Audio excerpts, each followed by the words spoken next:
Waikashkal Halti Peace Nixil. Good day, my friends and relatives.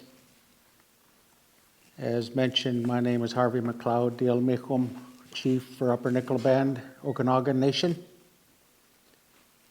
I too will acknowledge the traditional territories that we're on.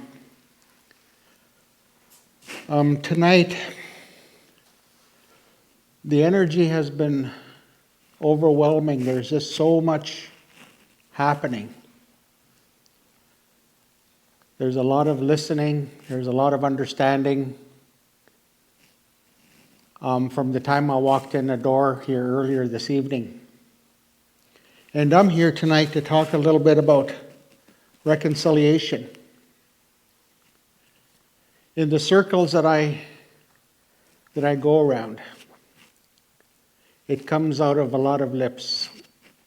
Reconciliation from the Prime Minister of Canada, from the Premier of British Columbia, from the federal ministers and the provincial ministers. Reconciliation.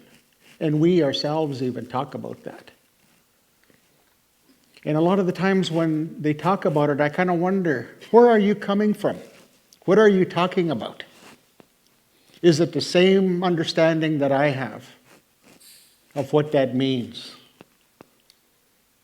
And when a dialogue gets a little deeper, I come to the conclusion, no, we are not on the same level.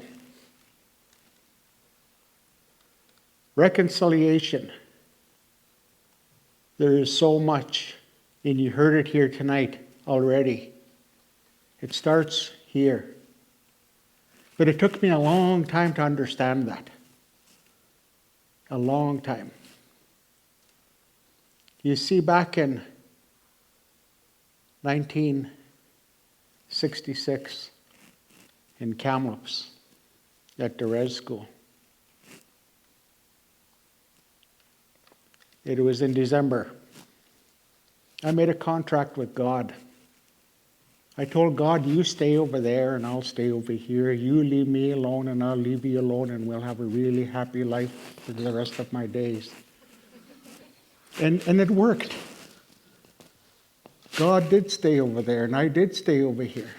I never interacted with God. But my life changed. I lived in this. A little world about this big. I had no relationship with my siblings, with my mom and my dad. And I lived just to look after this guy. And the other contract that this guy made in his early life is that I'm going to work hard and play hard. And I'm going to be dead by 40. What a contract to have. And it wasn't until about a month ago, I remembered that contract. I got some mail from Canada Pension. I think it was 3 envelopes.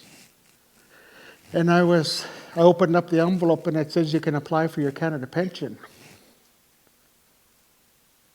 And I cried. I said, this is not supposed to happen. I phoned up Helen, my partner, and I told her the mail that I got, and she says, congratulations, you made it. Be happy. I told her, well, and she says, what's the matter with you? I told her, I'm crying. And she says, why are you crying? You should be congratulating yourself. And it went back into a reflection of a lot of things that occurred in my lifetime. And it was the understanding of what true reconciliation is and where it has to start. There's a fella sitting up here in the crowd here tonight that I leaned on a lot to be here today, Tim Manuel. You see, you got to find people and places that you can have some trust to do your work. And you got to find and be at a place in your life that will show you that there's more to life than the way you set yourself up in, like me. And that didn't happen until August 19th, 2001. It takes pointing a gun right here to say, and thank you, Colin Chute, and thank you, Creator, for saying this is not going to happen today. I still have more work for you. And to put that away. So reconciliation started. And reconciliation isn't easy. It's difficult, difficult, difficult, difficult. 2 marriages, 2 divorces. Took my 2 children through that. So we had to reconcile with my children. I don't know if you remember, there's a movie called We Are Children, and it was about the residential school experience. I watched that show with my 2 daughters. And we cried. And when we finished, we talked about it. And my daughters said to me, I finally understand what you mean now when you talk about residential school. I didn't know what it was about. So it took them small circles of moving forward and the courage to have real deep discussions with my daughters and go apologize to Carol, my first wife, and to Helen, my second wife,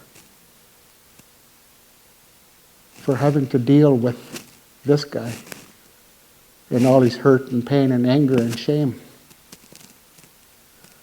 So when we talk reconciliation, it has to happen here. And like I said, it wasn't easy. And now this is happening and occurring slowly in my family, in the community. I wanted to read to you the plan that we developed for our community a few years ago. The core of this plan is simple. It's empowering our people. Whilst we accept there is still healing to do, we have let our experiences post-contact and our dependence on colonial policies define us for too long. And we made 2 promises in that plan. For those in our community who have the strength, this is your time. A time to help.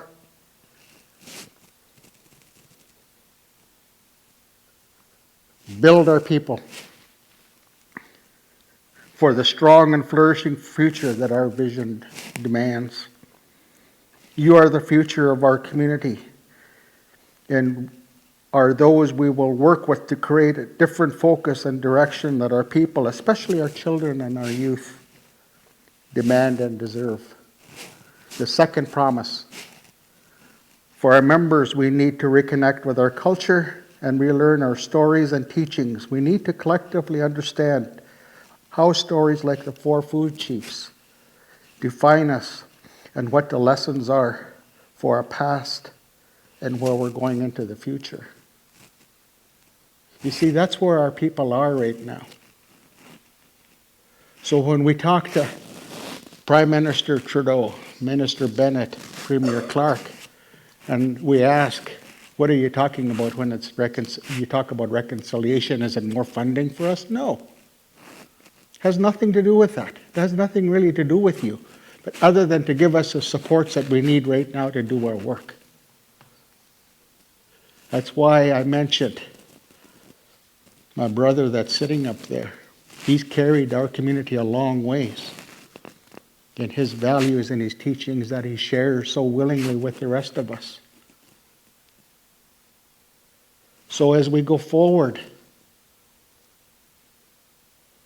I know that my 2 grandchildren, Jack is 4, Leah is 2,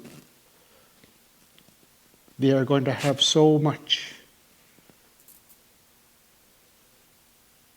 They're going to have so many opportunities.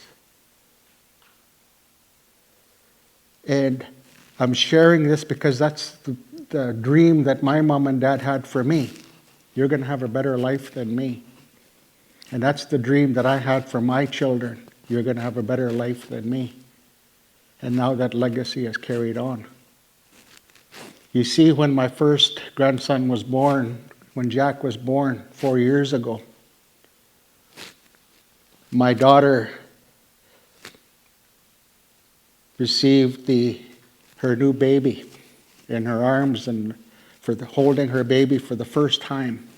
And the first words that came out of her mouth was, "Another generation away from residential school."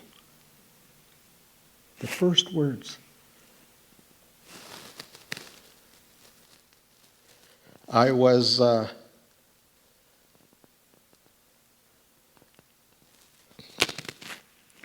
trying to find some answers myself on what reconciliation means, and I found this. I can't remember if it was on Twitter or it might have been even Facebook, but there was a definition and there was a message there that really resounded to me, and I'll end with that. Reconciliation takes all of us. When a closed door of knowledge gives way to a beam of new light, it takes a while to adjust. While some sound the alarm, let the majority stand in a new light.